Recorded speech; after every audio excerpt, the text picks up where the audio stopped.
welcoming people who traveled across the oceans, Professor Mitra, Professor Arjendu, Professor Nagaraj, Professor Alana.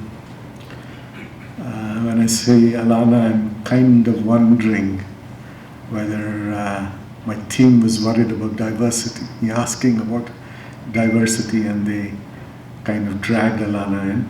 I was supposed to be a stab at humor, clear to all the principals.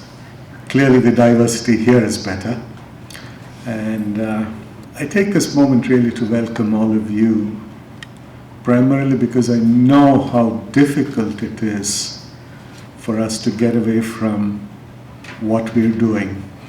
I personally love fighting fires, and I have challenges when the young team here that's trying to set this, what was introduced as a path-breaking institution, and demands a lot of what I would call blue sky thinking. I'm always complaining about, I've got enough fires, give me a fire, and that's when I'll come to you. So to take time away and come here, engage with us, collaborate with us, tells me that all of you are genuinely believing that there is a need for engagement so that you can transition the children that you've managed for at least 12 years of their life, and then move them on to an equally safe place, if you will. It's something that we've debated for long. I certainly have been entrusted with this task willy-nilly because I did become a trustee of the foundation that is off and starting this university three odd years ago. And from then on, we've been looking at the challenges of higher education, looking at what is really happening there, and saying if we've got 80, 90 million children in that higher education environment, are we doing justice to them? Are we at all worried about creating a future citizen that can stand on their own feet and not meander and find their way over life as to what is it that they should really be about? It's certainly taken me my entire lifetime to figure out what is it that I really wanted to do in the world that I am in. And I genuinely wished I had learned very early in my life what it means to be a human being. We kind of have reduced education to delivering some specific areas of knowledge, and we believe that we've done our job. I'm questioning that, and I'm sure each one of you has in your journey questioned it, and that's why you're doing what you're doing. I'm very convinced that if you're here because you believe that there's a lot more to be done than has already been done. I've been asked to really just come stand here and tell my story, if you will, of why this has started. And I thought that was an easy job. As I was driving in, I suddenly realized that I was going to be talking to people who've made it their life's vocation to tell good stories in some fashion or another. And it got me a bit nervous, so I started thinking of, I've got to not meander, but try and figure out, have 5 bullet points or 6 bullet points that I talk about. And as I was thinking about it, I discovered that really this is not a story that can be told in 7 minutes. And I've also been told by academicians that the attention span of anyone is no more than 7 minutes.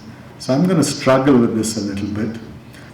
But one of the things as I was walking in was a thought process of what is it that we're looking at, and I think there are 4 or 5 themes that are broad themes that we think the Atria University should stand for, and I think it'll take off from inputs that all of you have, learnings that you have, and to start off, for example, rigor of thought and rigor of practice. And while I'm going to take a scenario from what's happening really in the last a few days or few weeks, if you will, and it's a fairly burning issue in many ways, literally too, the CAA bill. I have an opinion. I'm sure if we took a poll out here, we'll be fairly divided, equally divided, on what we think it stands for and why it's right or wrong. And entire society has taken stands. And as I was reflecting, I haven't even read the CAA bill. So all of my, information bias is coming from mainly sound bites. And if we as a society start creating environments where we're molded by sound bites, I'm actually worried that we will create the wrong kind of future societies. What would have been right would have been for me to apply rigor. I've actually read that CAA bill and not believe that because it is led by an aggressive person with an agenda of implementing the manifesto, so clearly there's a bias that I start with when I listen to sound bites, and it reinforces my biases without really figuring out whether the CAA bill is right or wrong from my own application of mine. I take this example because I think that's really what we want children to do. Over the 12 years they are in your institutions, and the next 4 years, important years before they journey life, what we really want is to say, can we create rigor of thought?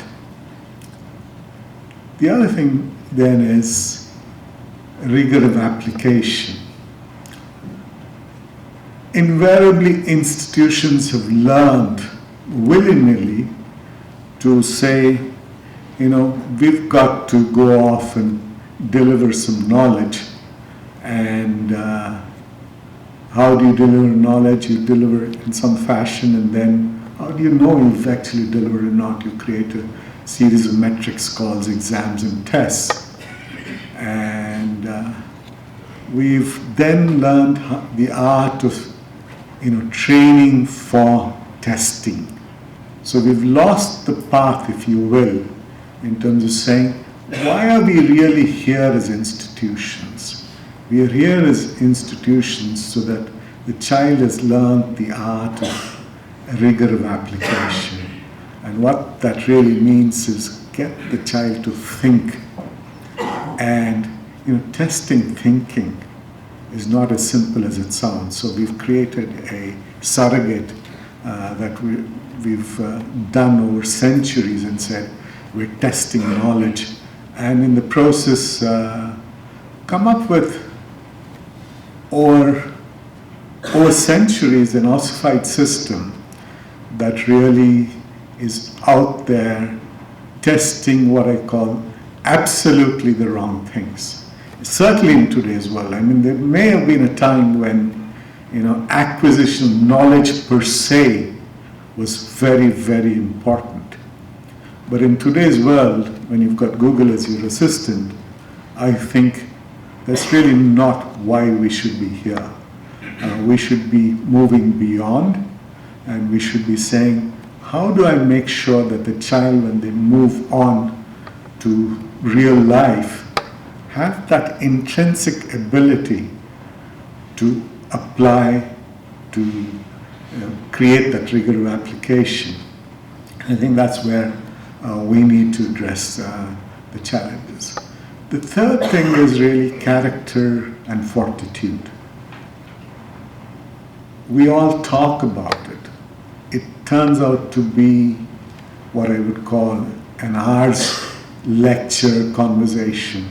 It's not something that we somehow find ways of integrating into every moment of that journey that the child has, to make sure that it is somehow, becomes a part of the genetic of that child.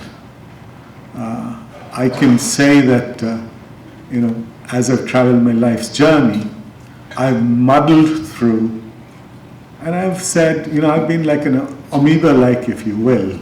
Whatever it took for me to succeed is what I've found, and I've justified it by saying, this is how systems are, this is how life is.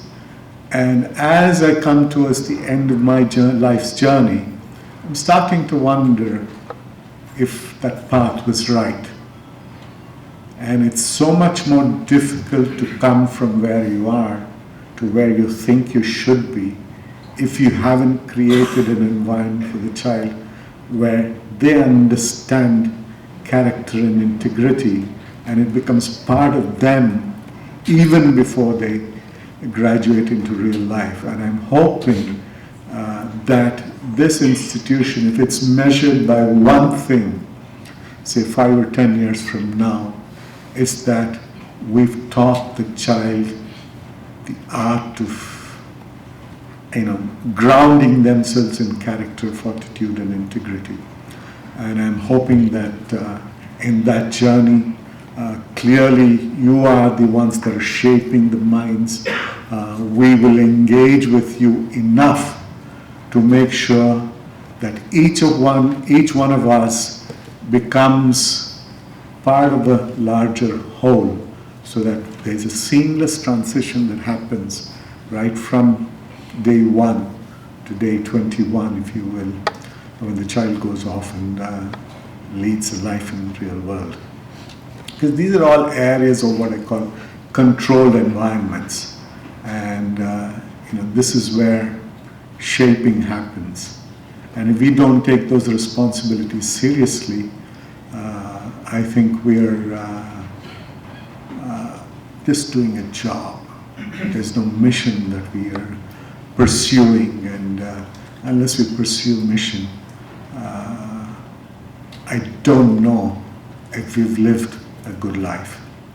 I'm hoping that we will contemplate, engage not just today, but through the many years forward, to make sure that all of us create a whole that is definitely different, definitely something that leaves behind a footprint that says, this is how a new age child will be trained, will be developed, will be evolved, and these are all softer matrices. It's so easy to say, my goal is to create a lovely interdisciplinary child, because if I look at my website, it's about some 5 programs that are interdisciplinary, that sound interesting and right for tomorrow's job, but really that's a very small outcome of this process.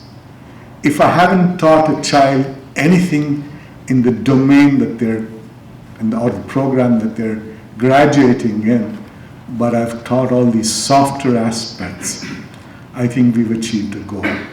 So I'm really hoping that today's deliberations is really a start of an engagement between us, because I don't think you can live in your bubble and we can live in our bubble and hope that it'll all intersect well.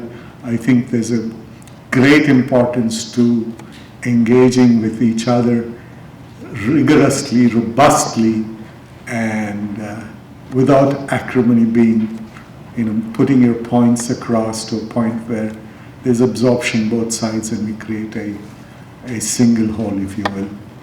Again, really thank you for being here. I know what it takes to get away from the many things that we're doing and finding time for just this kind of conversation. Even if it means that my team has twisted an arm or two, I'm hoping that by the end of the day we'll all be happy that we were part of this conversation and that there's some takeaway and some more belief that there's a need for continuous engagement, and out of that journey that we travel over the next few years, we create a new paradigm, if you will. Thank you very much again. Welcome. And I hope you have a wonderful day. Thank you.